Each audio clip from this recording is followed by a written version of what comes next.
I'm Becky Quick of CNBC and your host of The Forum. I'll be guiding you through exclusive conversations among some of the world's global leaders, conversations previously held behind club doors. The Economic Club of New York serves as the premier forum for nonpartisan discussion, dedicated to connecting the world's brightest minds with preeminent public and private sector leaders. A nonprofit 501c3, the club is a 115-year-old platform for the conversations that help shape the future of our world. The Economic Club of New York. Brightest minds, critical conversations, catalyst for innovation. Today, we hear from some of the world's most recognized economic leaders on one of the most critical questions of them all, the question of capitalism. We will hear several very different takes on capitalism's strengths and pitfalls and potential solutions. But first, let's start with the fundamentals. What is capitalism? We begin with Roger Ferguson, the 17th Vice Chairman of the Federal Reserve System and a distinguished economist. So let me start with what we all understand about what this thing is that we call capitalism. At its core, it clearly involves the private ownership of most property and business enterprises that are then operated on a for-profit basis in the interest of their owners. So that's obviously sort of the essence of capitalism as we understand it. It accepts that private ownership is protected by laws and that the owners of capital invest that capital primarily for private gain.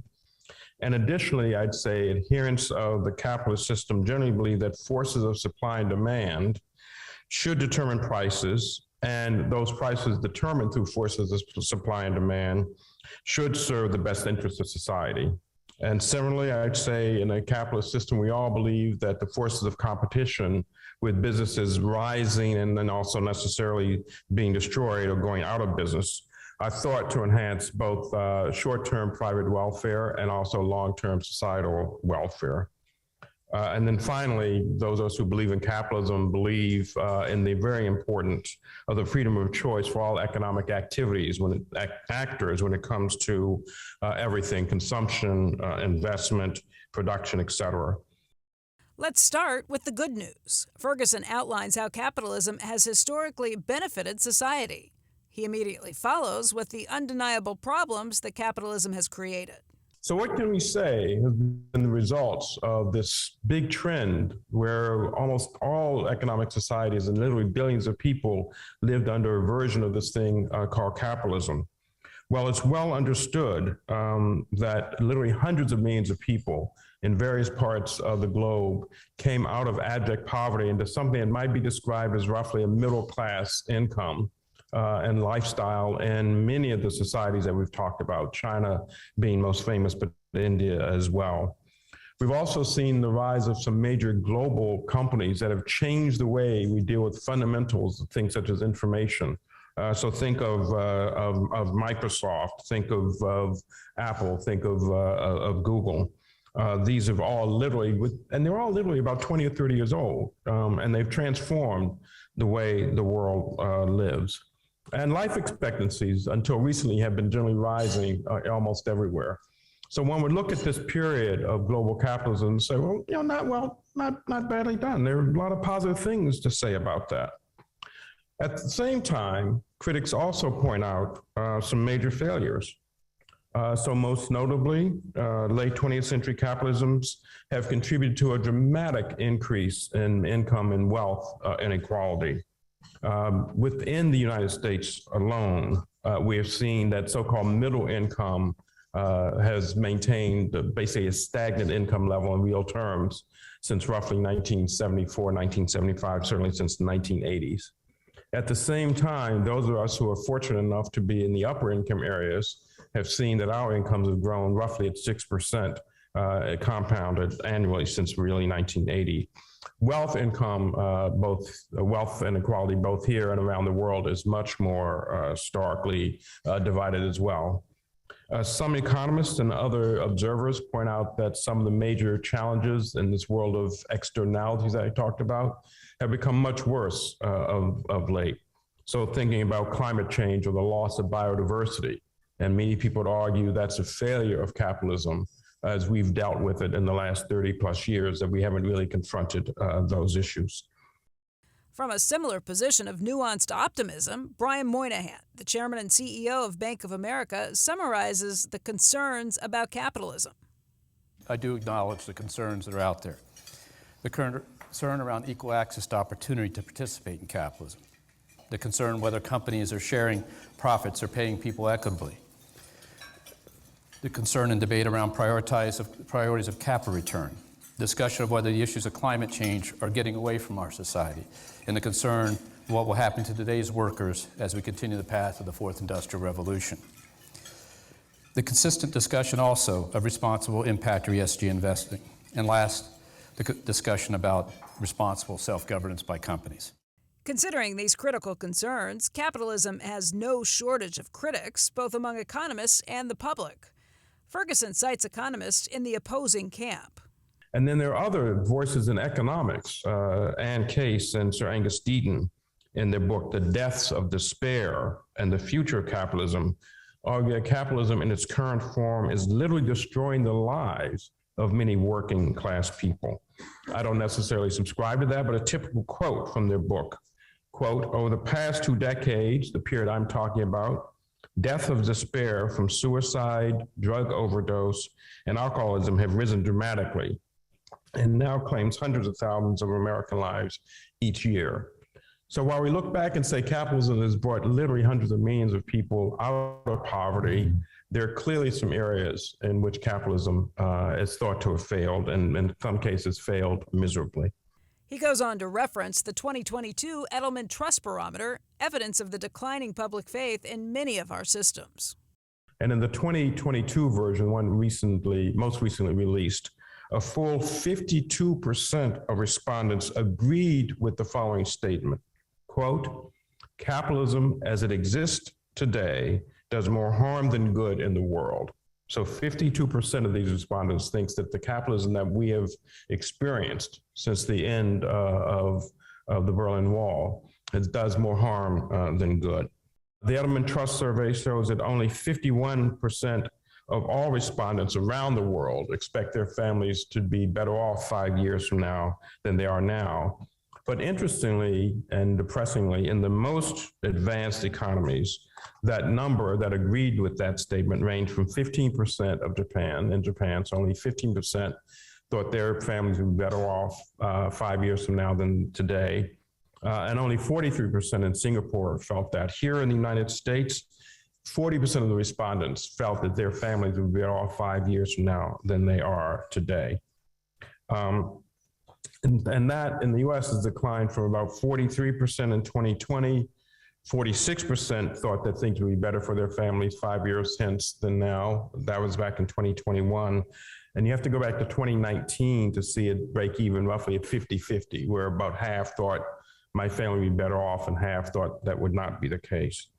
And so clearly, capitalism, if one listens and believes this trust barometer, has lost adherents almost around the world. The last time they asked the following question in 2020, 18% answered yes to the question, the system is working for me, while 48% said no, the system is failing me.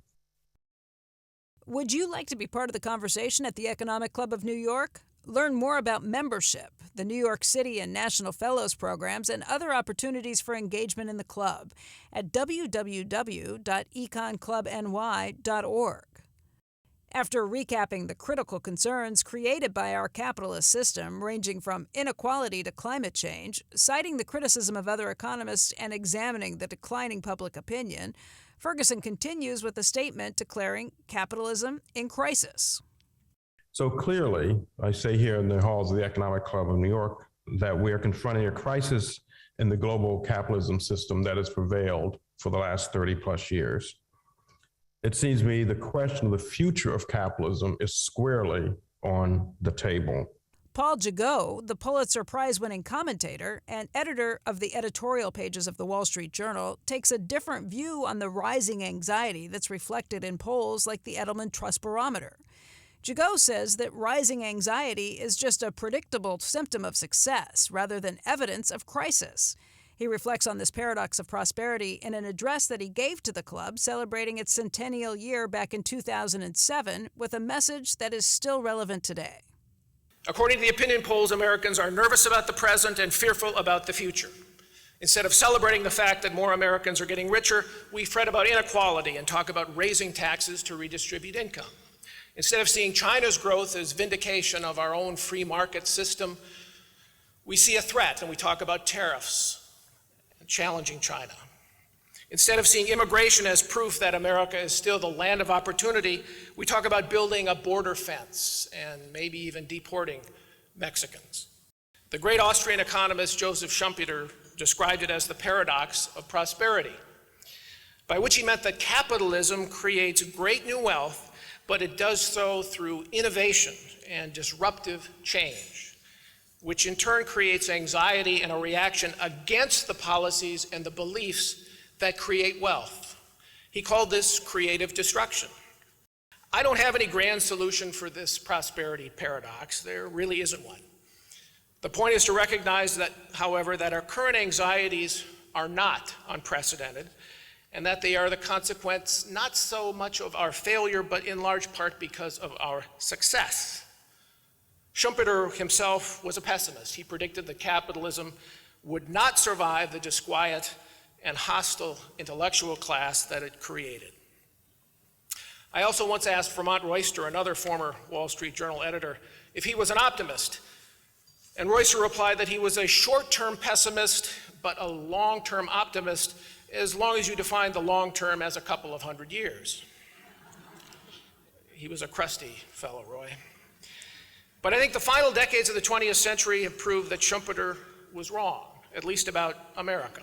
Starting in the 1980s, America experienced a capitalist revival that rebuilt the United States, its strength and confidence, broke the back of Soviet communism, inspired the Chinese to embrace the global economy, and has even, perhaps most miraculous of all, caused the Europeans to reconsider their welfare states.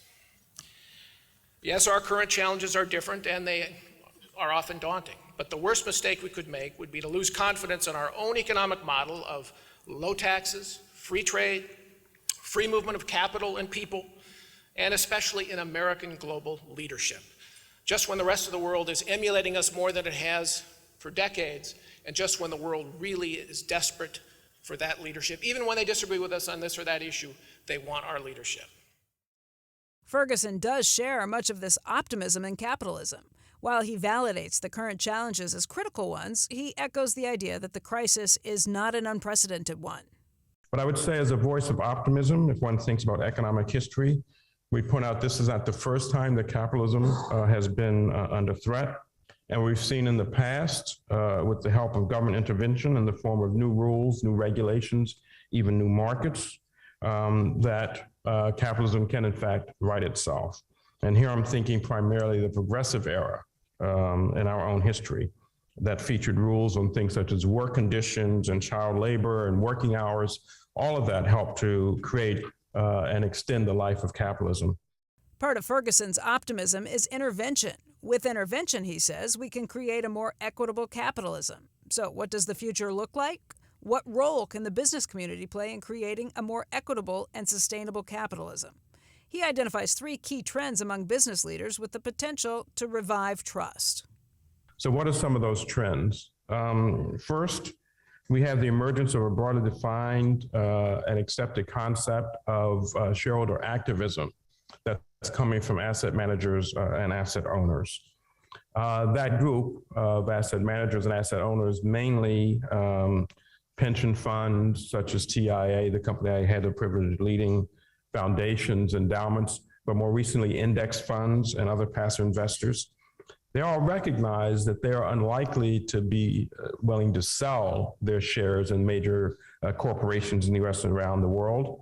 So they've taken on a more activist role of engaging both with directors, who are their legal representatives, and also the managers, the companies that they are owners of. The other thing that we're seeing, and many of you may be involved in this, is not just the activist investment in the sense of talking to directors or managers, but in the space of ESG, we're obviously seeing that more and more of these managers and owners of assets leveraging their pools of capital to directly improve outcomes by adopting a more assertive stance on the use of an ESG approach to investing. And then the third trend that I want to talk about in terms of how capitalists are trying to make capitalism better is something relatively new in scale, which is actually using markets themselves to overcome some of the imperfections, or at least to mitigate some of the imperfections that we've talked about. So the business leaders, and they're often in this room, are clearly now empowered to lead the charge, to think about how we reform the role of business, to consider more explicitly the kinds of failures that capitalism is accused of for the last 20 to 30 years. So we already know that the Business Roundtable has started this process of redefining the role of business, thinking more about stakeholders. Importantly, business leaders are joining together in groupings such as the Council for Inclusive Capitalism to take concrete actions to make capitalism much more inclusive. And so there's some reason to be hopeful that the business leaders themselves are taking on this challenge. When capitalists themselves take an active role in fixing some of the problems of capitalism, we will see a more equitable system. Brian Moynihan echoes this sentiment and outlines the tangible ways that companies like Bank of America can take action. How do we drive capitalism ahead to solve society's concerns? So what I believe strongly here is that only these issues can be solved if the great companies represented in this room and other companies around the world are involved and in fact drive this. Capitalism is a system to solve the concerns, but it has to be done the right way. But first we have to agree, what are the concerns? What is the task we've been assigned? Well, Bank of America, you know that we've launched a new ad campaign that talks about how we approach our customers, our teammates, and our communities. We ask a simple question: what would you like the power to do? The world's answer to that question is summed up in what the world leaders agreed to in a global summit in 2015 at the UN, when they set forth the SDGs, or the Sustainable Development Goals. 17 areas that address equality of opportunity, access to clean water, renewable energy, affordable housing, and other priorities, all with specific goals to be met by society. 193 countries agreed that this was a society needed. So we do have the goals that are set, and one would assume that the world would desire us to make consistent, measurable progress on those goals every year. But let's deal with the fiscal reality of those goals. The SDGs are estimated to cost $6 trillion annually in investment capital. Loans, equity, in-kind contributions, charity, money in whatever form, but $6 trillion a year. Now, many in society have spoken that they believe charitable efforts can accomplish the task, but they simply cannot. Why? There just isn't enough money. So what do we have to do? We, the private sector companies, have to align our ordinary business activities, the things we do every day, to help solve these challenges. For Bank of America, that means we have to bring our $2.4 trillion balance sheet to bear to the task. We have to bring our $53 billion expenses and how we spend them to the task. We have to bring our $245 billion in equity to the task. We have to bring the trillions of dollars a year we raise for you, our clients, to the task. And we have to bring the $2.8 trillion invested assets in our wealth management business to the task. That is how capitalism can solve these challenges. If all the companies align themselves to deliver on the relevant part of the SDGs, and we measure their success. Capitalism has the money, the creativity, and the expertise. And it's a lot of money. We have to drive profit, and we have to invest in the future.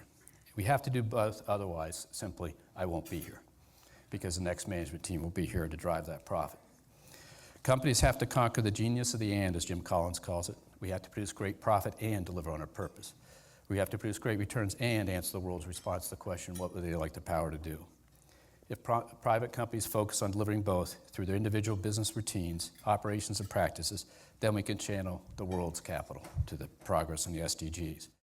Moynihan believes in the potential of private sector solutions to societal problems and in the potential for a capitalist system that works more equitably for all when driven by purpose. We will close with a final note from Roger Ferguson, reflecting on the club as a forum for shaping the future of capitalism. So I'm optimistic that capitalism will continue to be the way we organize ourselves for many generations to come. But regardless of my optimism about that, I'm 100% certain that the Economic Club of New York will be one of the places where we look to find the future of capitalism. You've been listening to The Forum by the Economic Club of New York, a nonprofit 501c3 dedicated to connecting the world's brightest minds for critical, nonpartisan conversations. Be sure to subscribe now to be alerted to future new episodes. Would you like to be a part of the conversations at the Economic Club of New York?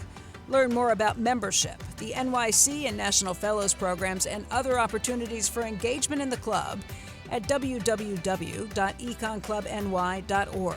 I'm your host, Becky Quick. Thanks for listening.